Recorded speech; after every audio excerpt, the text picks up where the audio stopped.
En malta odottaa. Meille tulee huomenna käyttöön Suomen ensimmäinen Lely A5 Next lypsyrobotti.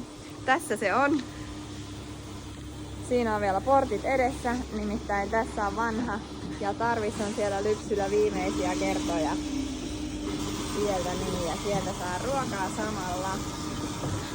Ja arvatkaa mitä muuta uutta robotiikkaa meillä on. Meille tuli myös rehun tyrkkiä robotti, joka tyrkkii rehua lehmiä lähemmäs, niin ne yltää aina syömään.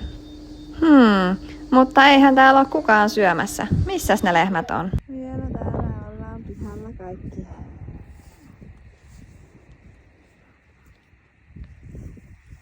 Hevoset palas tänään pois isommalta laitumelta. Nyt ne on tässä kodin luona.